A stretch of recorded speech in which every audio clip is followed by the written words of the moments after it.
Bonjour à tous, on est aujourd'hui au Nautique de Paris sur le stand de Beneteau et je vais vous présenter aujourd'hui le Gran Turismo 45 qui est donc un express cruiser de 45 pieds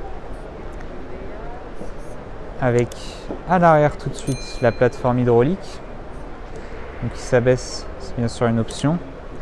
Ça permet d'avoir du coup par exemple un jet ski ici et on a également en option un garage pour avoir une deuxième annexe. Je vous montre ça. Pour une fois que je peux ouvrir le garage, j'en profite. Donc la deuxième option pour une annexe ou un grand espace de rangement au choix. Hop, ça se referme avec un simple bouton et c'est magique.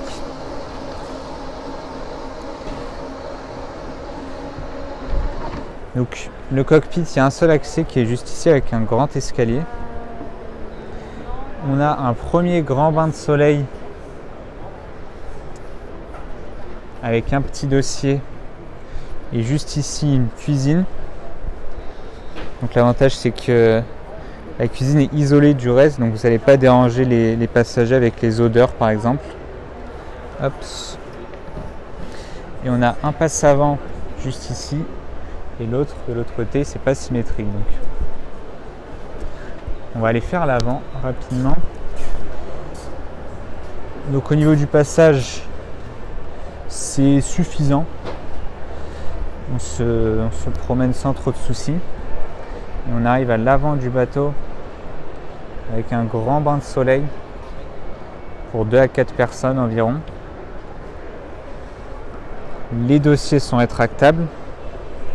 On a également un bimini qui n'est pas présent là, mais vous pouvez sortir ici pour vous protéger du soleil. Rien de spécial à l'avant si ce n'est l'ancre.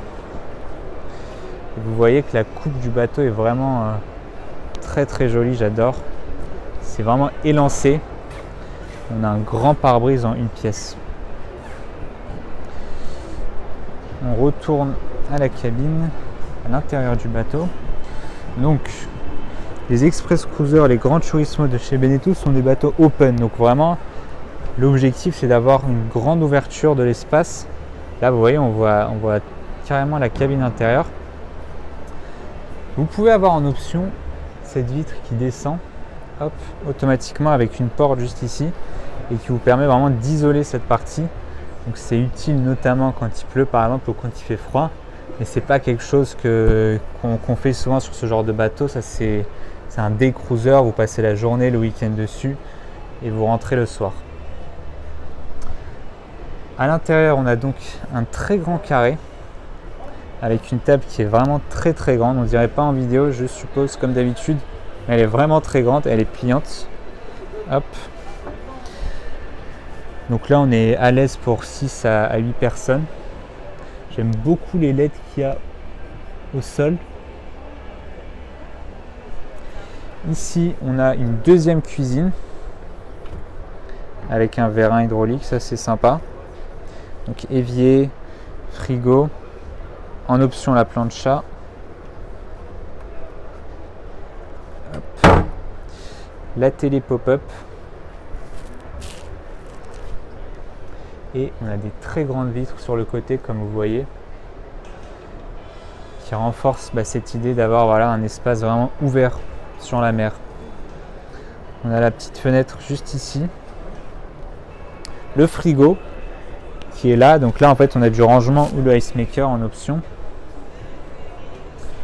et on arrive au poste de pilotage qui est légèrement surélevé comme vous voyez puisque forcément avec le toit ouvrant on se met sur la petite marche ici et on voit tout ce qui se passe à l'avant du bateau. Ça c'est le top du top. Vous voyez le grand toit ouvrant. On est sur une motorisation Volvo UPS, donc on a un joystick et il y a un super système qui est produit par Garmin. Regardez, en fait il y a des caméras tout autour du bateau, il y a 6 caméras qui vous permettent donc non seulement d'avoir une vision peu importe où vous voulez, donc là on a juste à sélectionner sur les côtés par exemple. Hop, c'est tactile, donc à l'avant, à l'arrière, ce que vous voulez pour les manœuvres. mais on a en plus un système comme sur les voitures à 360 degrés vu du dessus, avec des capteurs sur le côté. Et dès qu'en fait quelque chose va rentrer dans cette zone verte là, ça va sonner automatiquement et vous prévenir qu'il y a un danger potentiel pour le bateau. Comme sur les voitures, c'est génial. Sur les bateaux, ça commence à se faire et c'est ultra pratique pour se garer, surtout sur des bateaux de cette taille où on voit pas tout. On voit pas forcément tout ce qui se passe à l'avant ou à l'arrière. Après le reste, c'est classique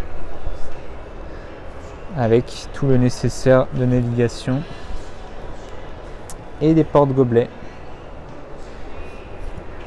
On va passer maintenant à la cabine intérieure, pont inférieur, avec ici une porte. Donc ça se fait en deux parties. Il y a d'abord cette porte là et ici le sorte de volet. J'aime beaucoup la forme là, c'est un arc. Et on accède dans un premier espace de vie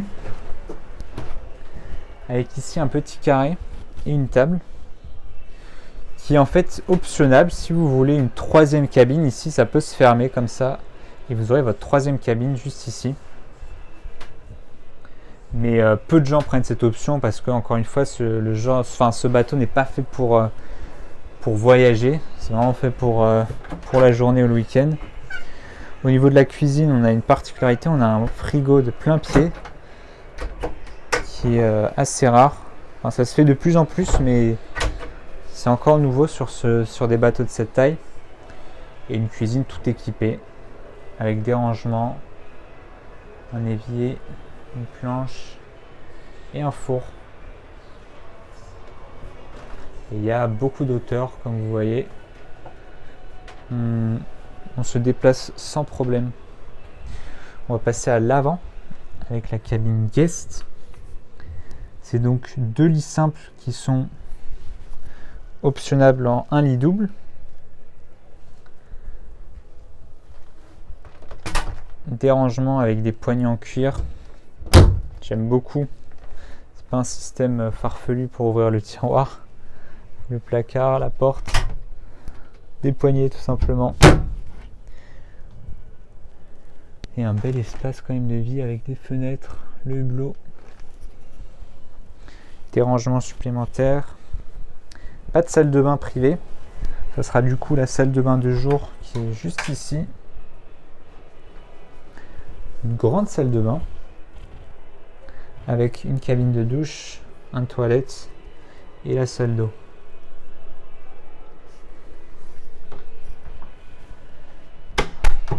On va maintenant passer à la cabine master qui est magnifique et de plein pied, pleine largeur.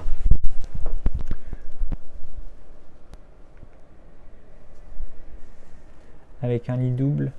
Alors il n'y a pas beaucoup de hauteur sous plafond. Vous voyez là ils ont quand même fait effort. Donc ici on peut se mettre debout sans problème, d'autant plus qu'il y a là le puits de lumière juste ici. Mais après effectivement sous le lit c'est un peu plus compliqué, mais suffisant. Avec des rangements sur le côté, pas de télé. Je pense qu'on pourrait quand même, il faut que je me renseigne, mais en option on doit pouvoir mettre une télé ici ou ici.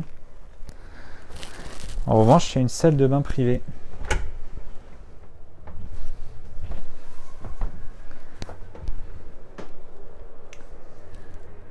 Avec la même chose que l'autre salle de bain, donc cabine de douche, toilette, évier et un grand miroir.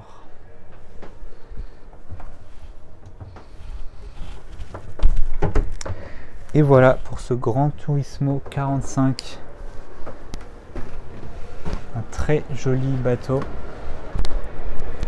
Voilà les amis, j'espère que la vidéo vous aura plu. Si c'est le cas, n'hésitez pas à vous abonner et à mettre un petit commentaire comme d'habitude. Et moi je vous dis à très bientôt pour de prochaines vidéos. Ciao ciao!